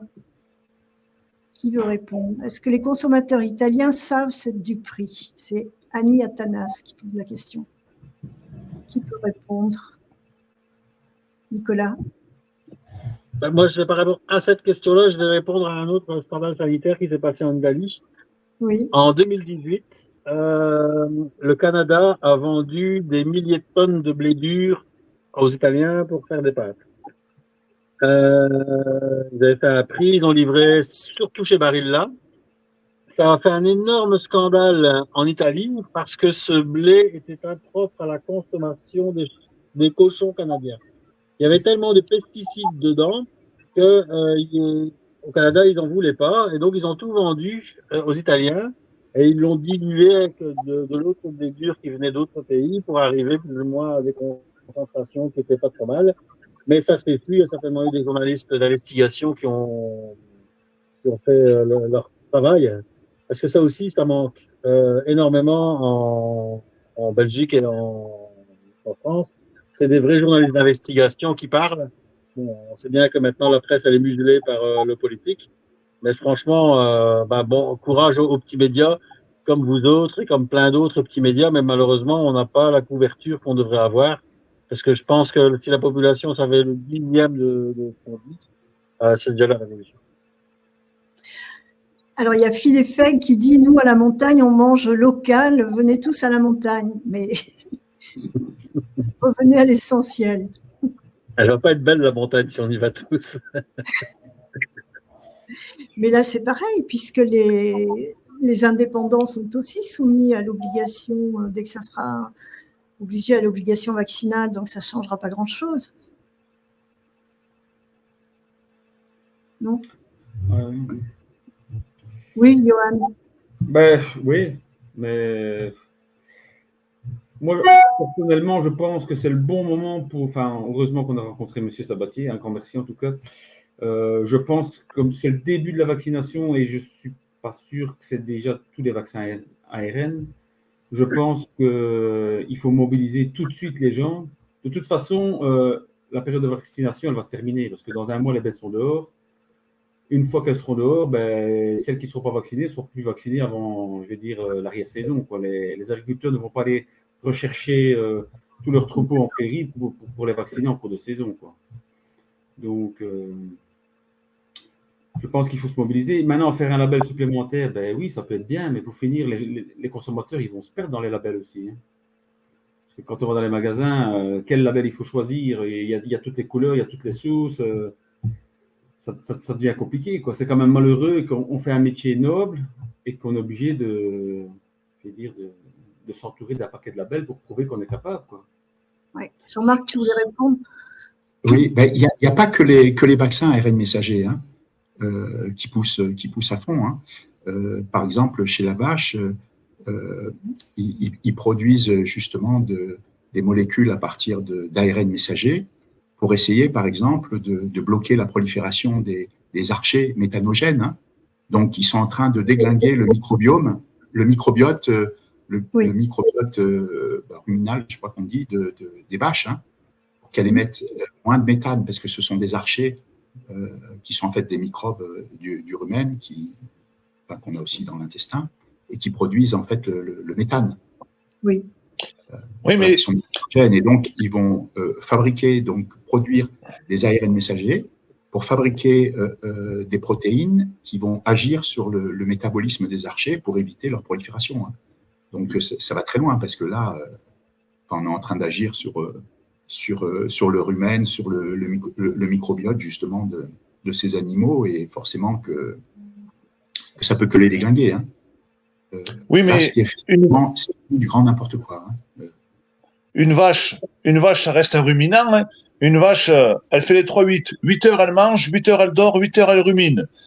Mais ça va bien avec ce qu'ils ont fait il y a quelques années, parce que quand même, faire manger des farines animales à nos propres bovins, c'est-à-dire c'est faire manger leurs congénères. Mais une vache n'est pas carnivore. Une vache, c'est un ruminant. Elle doit manger de l'herbe, du foin. C'est comme si nous, on mangeait nos morts. Et on va où, là? Alors maintenant, je crois qu'ils ne mangent plus de farine animale, non? C'est pas réservé donc au porc, à la volaille et puis aux poissons, non? Non, je crois bien qu'il y a des vaches en Angleterre encore qui en mangent. Parce que c'est une protéine qui n'est pas chère. Et vu qu'ils la mettent sous forme de granulés, eh bien la vache la mange. Sauf que la vache, c'est pas un cochon, c'est un ruminant. Un cochon, il peut manger carnivore, mais pas une vache. Mais moi, je pense qu'il faut que M. Jean-Marc Sabatier il fasse une lettre au ministère de l'Agriculture. Il faut contacter les syndicats agricoles, le ministère de l'Agriculture. Il faut avoir le soutien de JFK Kennedy, nouveau ministre en Amérique, qui est en train de refuser la vaccination ARN messager. Il est en train de refuser le foie gras de canard européen parce qu'il est vacciné. Je pense que notre issue, on est tout à fait au début là, de la bataille. Il faut vraiment faire prendre conscience qu'il y a un enjeu, que les consommateurs ne veulent pas manger de ça, et que c'est grave pour nos animaux. Et vu qu'en Amérique, quand même, si le ministère de l'Agriculture en Amérique est contre, le ministère de la Santé, pourquoi nous, en Europe, on veut toujours on veut faire des choses différentes qu'ailleurs? C'est bien la preuve qu'ils veulent nous supprimer l'élevage et qu'ils veulent faire disparaître les paysans et remplacer l'alimentation agricole par de l'alimentation à intelligence, comme je vous ai dit tout à l'heure. Donc, il faut qu'ils nous disent ce qu'ils veulent faire de nous, les paysans, et ce qu'ils veulent faire du peuple. Et une fois qu'ils l'auront écrit, on saura à quoi s'en tenir. Mais je sais bien qu'ils vont pas le dire. À un moment donné, il faut qu'ils aient le courage de dire ce qu'ils veulent faire de nous. Et puis, en fonction de ce qu'ils voudront faire, eh bien, on agira. Mais à un moment donné, je me souviens que c'était Bill Gates qui faisait venir des coqs, je crois, de France, parce que c'était les meilleurs. Il les importait aux États-Unis. Pour avoir des poules plus costauds, il les engraissait au maximum, il les faisait parvenir à l'âge où on peut les tuer en quelques mois, enfin je ne me rappelle plus exactement, mais beaucoup plus rapidement que la norme. Et voilà, il poussait on parlait des poulets de Bill Gates. Vous croyez que est-ce que Robert Kennedy va avoir, est-ce qu'il dialogue avec Bill Gates? Est-ce qu'il peut avoir un pouvoir sur lui? Parce que qu'est-ce qu'il fait Bill Gates dans son coin? Il continue à promouvoir les vaccins, non? Bill Gates, il faut savoir que Bill Gates, il finance L214. L214, qui sont c'est plutôt le monde des animalistes, des véganes, qui veulent plus manger de viande. Donc j'ai l'impression qu'il y a un complot là derrière, il y a un bras de force. Mais pour le moment, Bill Gates, il était tout seul avec Biden. Mais vu que maintenant ça a changé là-bas, peut-être qu'Elon Musk contre Bill Gates ou JFK Kennedy contre Bill Gates, ça peut peut-être changer la donne. Oui, parce que je sais pas. C'est quand même le plus grand propriétaire terrien qui achète tous les champs et puis qui vient en Europe aussi maintenant acheter les domaines agricoles et puis les agriculteurs qui deviennent à travailler dans ces usines agricoles, ils travaillent sur leur propre terrain, mais en tant qu'employés de Bill Gates ou des grandes centrales agricoles. Non, vous ne voulez pas intervenir là-dessus? Moi, je pense que c'est une question de santé publique aussi. Faut que, je sais pas, mais moi, je mets ça au conditionnel, mais j'ai entendu dire que Macron était le 4e propriétaire terrien au Brésil. Je mets ça au conditionnel, je suis pas sûr. Par contre, je peux dire que en Ukraine, BlackRock et Vanguard sont propriétaires de 50 à 60% des terres ukrainiennes qu'ils ont tout acheté pendant la guerre à bas prix. Donc, oui. On voit bien que c'est encore une fois la finance qui est au-dessus de tout ça et qui dirige le monde. Alors, il y a Jeanne qui nous dit « Vous devriez faire un tour de France des communes et mairies, syndicats pour informer et recruter. » Ben, le problème, c'est le financement. C'est vrai, nous, on est bien de bonne volonté, mais tout ça coûte cher et on n'a pas un tout de vide. Et au contraire, on a les bâtons dans les roues de par l'État et la police et tous les gens qui sont contre nous. C'est bien ça le problème, quoi. Alors, Allez, une petite anecdote, parce qu'on parle beaucoup du CO2, on parle beaucoup du climat, du réchauffement climatique, tout ce qui est une vaste blague, hein, tout ça est vraiment Oui. une vaste blague. On voit encore que les journalistes et les journaleux, ben, ils racontent n'importe quoi. Donc, vous avez la société, par exemple, Land, la société Air Liquide, qui capture le CO2 dans l'atmosphère depuis pas mal d'années, hein, parce que bon, ils en ont besoin. Ils capturent aussi l'azote, l'argon, et plein d'autres gaz qu'ils capturent dans l'atmosphère. Et puis, ben, ils le transforment de l'état gazeux à l'état liquide, ben, qui vont livrer dans la sidérurgie, dans l'alimentation pour l'azote et compagnie. Et donc, ils capturent énormément de CO2 dans l'atmosphère, mais depuis très longtemps, maintenant, ils sont subsidiés pour prendre le CO2. Et vous savez ce qu'ils font avec ce CO2 maintenant? Non. Eh bien, ils le transportent, mais c'est plusieurs camions par jour. Ils le transportent chez Coca-Cola pour faire les bulles du Coca-Cola. Et ça a toujours été comme ça depuis 40 ans. Donc, chaque fois qu'il y a du CO2 qui est capturé dans l'atmosphère, il est mis dans les bouteilles de Coca-Cola, Sprite et compagnie, tous les produits pétillants, SodaStream et compagnie. Et ben, c'est le CO2 qu'on a capturé dans l'atmosphère. Alors, si ça, c'est pas du foutage de gueule, là, franchement, elle est quand même bonne. Hein. Moi, je trouve que je trouve que c'est un exemple de la société de consommation qu'on veut nous faire croire que c'est nous les méchants et que c'est les politiques et la finance qui sont les gentils. Et là, on voit bien que c'est le contraire, quoi. C'est ces gens-là qui font du profit avec tout. Et tout ce qui nous bassine, ben, c'est pour faire du profit, quoi. Du profit. Le problème, c'est qu'on n'est pas au courant. On découvre ça des années après, alors que le programme du Forum économique mondial, il est bien annoncé depuis le début. Ils n'ont jamais rien caché. Tous leurs plans sont détaillés. Et c'est nous qui n'entendons pas, qui ne réagissons pas et qui ne sommes pas au courant. Alors, comment faire pour ne pas sombrer dans l'optimisme, dans le pessimiste, justement? Il faut éteindre la télé, retourner voir les petits commerçants, circuits courts, arrêter d'acheter les produits hors saison, acheter les produits de saison, acheter les produits qui viennent d'Europe et pas du fin fond du Brésil et du Canada, de Chine. Quand tout le monde fera ça, ben, je crois que déjà ça va créer de l'emploi énormément par chez nous. Parce que j'aime bien, hein, nous on a Georges-Louis Boucher qui fait la chasse aux chômeurs avec Bart de Wever et qui fait la chasse aux chômeurs en Belgique. Mais bon, c'est eux qui ont signé les traités de Mercosur, du CETA et compagnie, qui font tout faire pour que ça arrive de l'étranger à un coût beaucoup moins cher, quoi. Donc c'est vraiment incohérent dans ce qu'ils disent, quoi. Et puis il faudrait un petit peu aussi qu'on ait les yeux et le nez dans les comptes des États. Enfin, je crois que si on devrait commencer, on devrait avoir des juristes et des mathématiciens et des comptables qui mettent le nez dans les comptes des États pour voir où va l'argent. Parce que vous vous rendez compte que vous payez plus ou moins, qu'il y a 80% de votre salaire qui est pris. Parce qu'il n'y a pas que les taxes, il n'y a pas que les impôts, il y a les accises, il y a des amendes, et c'est plus ou moins 80% de votre salaire qui retourne à l'État. Mais qu'est-ce qu'ils font avec cet argent? Bon, on sait qu'ils achètent, pour l'instant, ils achètent beaucoup d'armes, ils payent beaucoup à l'Europe, ils payent beaucoup pour les firmes pharmaceutiques. Mais je pense que on est tous coupables d'avoir laissé faire, et j'en veux un peu à la génération de nos parents, ils ont laissé faire. Et bon, c'est vrai que le politique, il a toutes les armes pour tout cacher. Mais à un moment donné, on doit plus dire que c'est l'un ou c'est la faute de l'un, la faute de l'autre. Je crois que c'est la faute de tout le monde. Il faut qu'on reprenne notre vie en main, qu'on aille voir nos députés, qu'on aille voir nos maires, nos bourgmestres, et qu'on aille taper du poing sur la table et dire maintenant on va faire les lois nous-mêmes et on va arrêter de suivre ça, quoi. Ce qui est dommage, aussi des rapports avec la police, c'est que tous les bons policiers démissionnent ou se suicident. S'il vous plaît, arrêtez de vous suicider, arrêtez de démissionner, on a besoin de vous, parce qu'ils sont remplacés par des petits jeunes qui sont très malléables, qui sont très formatables. Arrêtez, s'il vous plaît, restez en poste et faites aller votre gueule, quoi. Il faut que tout le monde fasse aller sa gueule, quoi, pour nous. Il faut qu'on se sauve tous, quoi.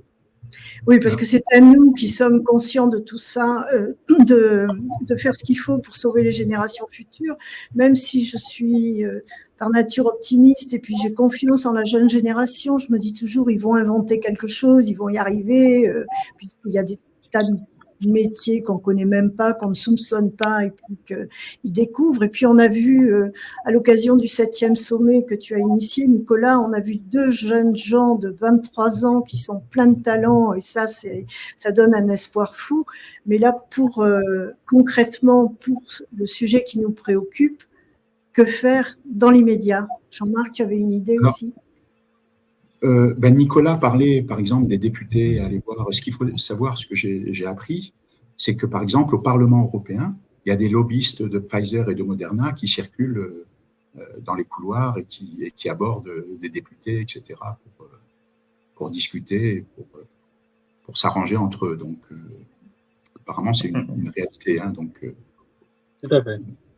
Oui. Il y a plus de lobbyistes que de députés. Oui, puis tu avais invité également ce jeune député belge qui a été complètement ostracisé, blackboulé, parce que justement, il voulait agir à son niveau.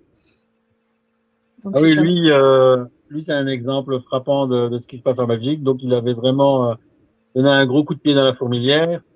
Résultat des courses, il est perquisitionné tous les 6 mois. Il n'a plus le droit d'avoir des comptes en Belgique, même il est tout le temps harcelé parce que justement, il a dénoncé des choses sur tout ce qui s'est passé sur la pédophilie aussi en Belgique, sur l'état des comptes et compagnie.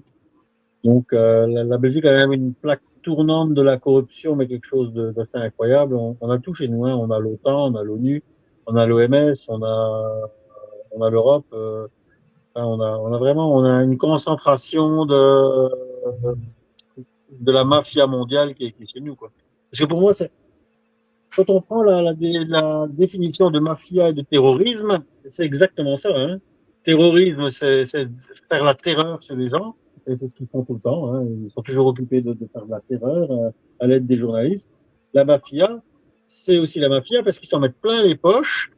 Ils sont là pour faire le bien du peuple, ils applaudissent le peuple, pour eux, se mettre plein les poches, quoi, et utiliser les services d'ordre à leur convenance, pour leurs propres intérêts. Donc, on est en face d'une mafia terroriste. Pour moi, tous les politiques sont dans une mafia terroriste. Mais c'est ça qui est très délicat parce que agir, je pense que nous sommes tous d'accord et tous plein de bonne volonté pour agir. Mais et si on agit trop fort, on est tout de suite boycotté, associabilisé complètement. Donc il faut agir, oui, agir prudemment et j'allais dire intelligemment, non, mais agir prudemment parce que ça sert à rien de se faire griller tout de suite. Alors comment faire? Je vais donner la parole à chacun d'entre vous pour suggérer ces solutions et puis on arrivera beaucoup trop vite à la fin de l'émission. Donc, qui veut peut-être, Johan, si tu veux donner ton sentiment, comment faire, sortir de cette ornière? Moi, je pense que pour sortir de ce pétrin, c'est la solidarité qui va nous sauver. Je pense qu'il n'y a que ça parce que plus on sera, plus on va prendre les choses en main et plus on va déranger les politiques. Quand on est des petits cas isolés, ils vont nous assommer tout de suite. Mais si on commence à avoir un élan populaire, que les gens commencent à être solidaires entre eux, au niveau des agriculteurs, des consommateurs, et que finalement, je vais dire, on nie en bloc tout ce qui nous compte, je pense que là, on pourra avancer.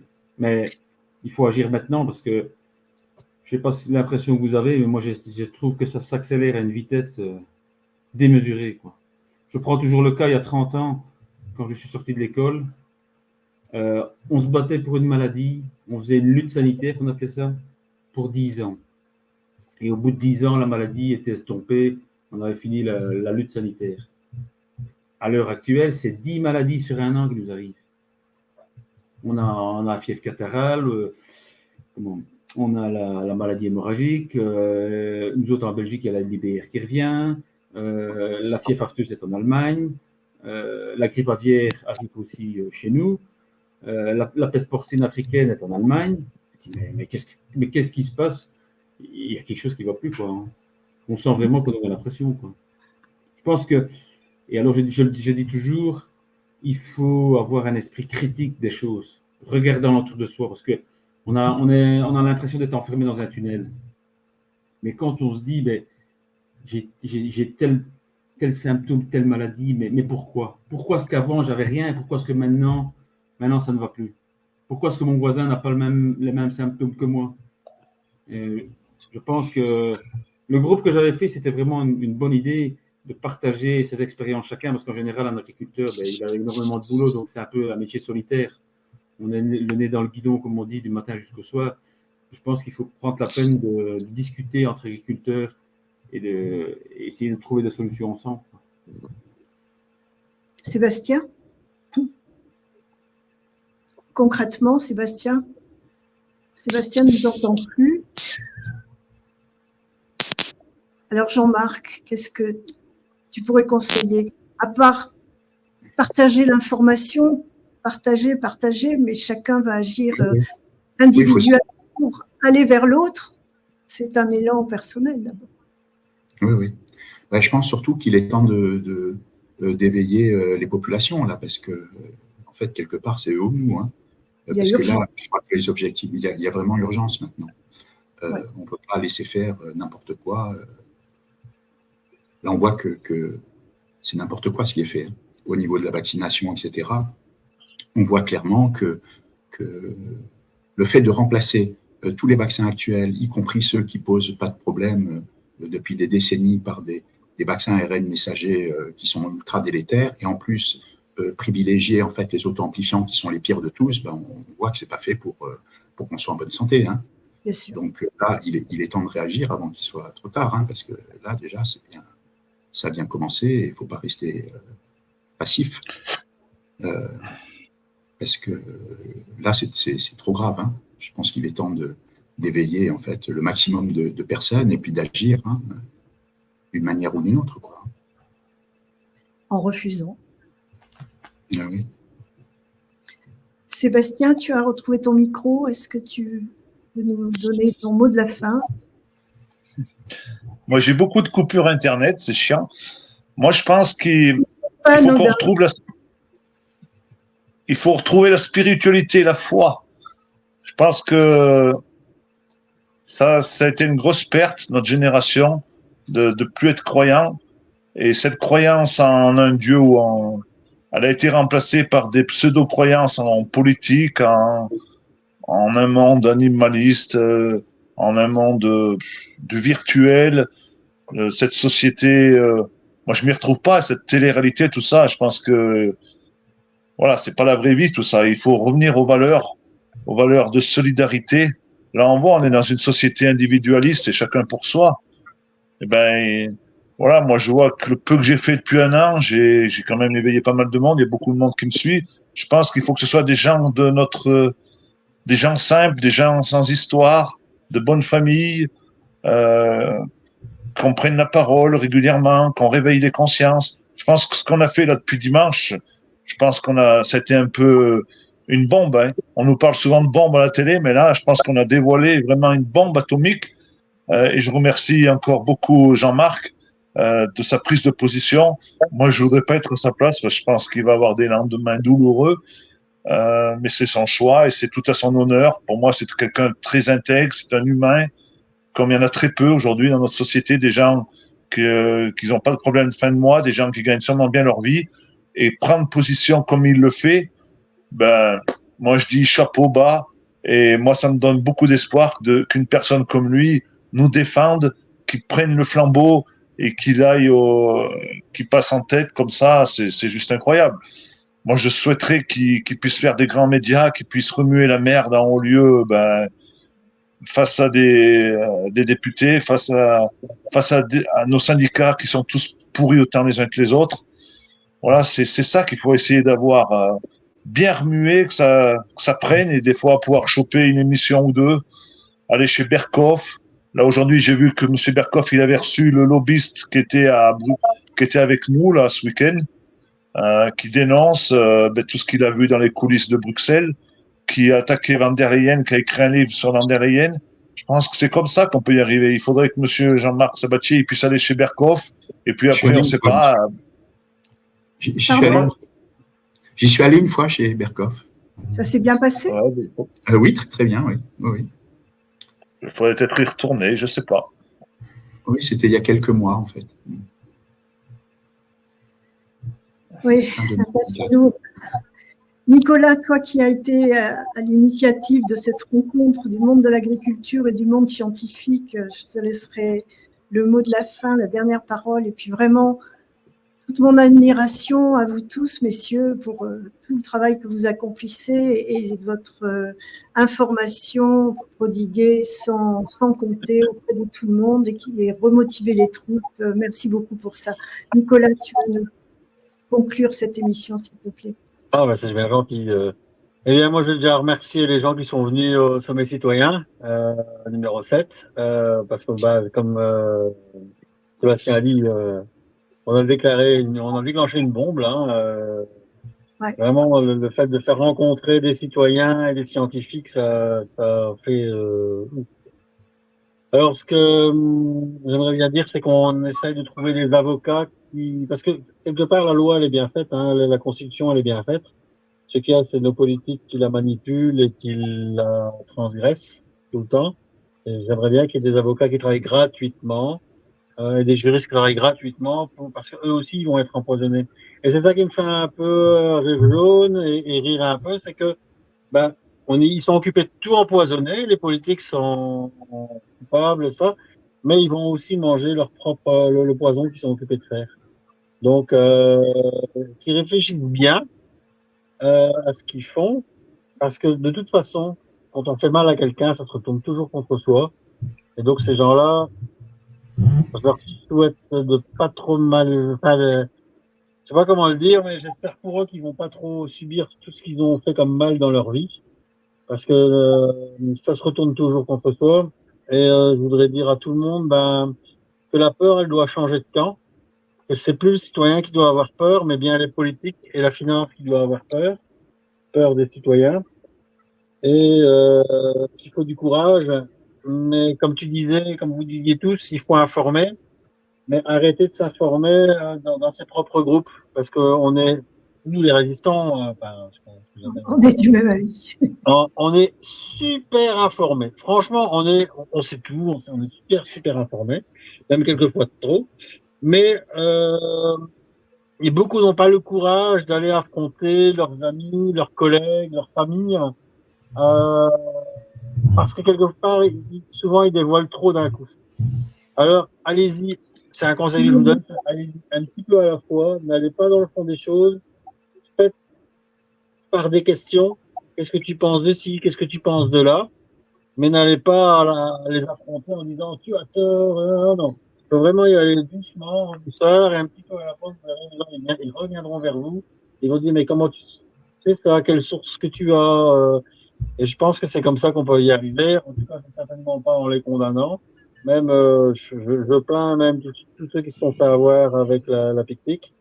Il faut aussi soutenir ces gens-là. Ces gens-là, ils ont déjà aussi beaucoup de problèmes avec leur santé. Et donc, ces gens-là, il faut les ramener à notre cause, à la cause juste, au bien vivre. Et, voilà, c'est un mot d'espoir qui j'espère pas son petit bonhomme de chemin, mais il faut se battre. Merci. C'est une bonne tactique. C'est celle d'ailleurs, Jean-Marc avait indiqué que pratiquait le jeune étudiant qui était à tes côtés, Léo. Oui, Léo. Et il expliquait justement pour ne pas heurter ses amis, il leur expliquait que petit à petit, ce qui se passait, il diffusait ces informations à minima de façon à convaincre le maximum de monde. Eh bien, messieurs, merci infiniment pour vos témoignages, pour votre participation. Restez en ligne après le générique, s'il vous plaît. Et puis, amis internautes, si vous avez aimé ce live, surtout partagez-le, partagez pour convaincre le maximum de personnes autour de vous, ne pas continuer à se laisser empoisonner par ces méthodes drastiques. Et je vous dis bonsoir et à la semaine prochaine.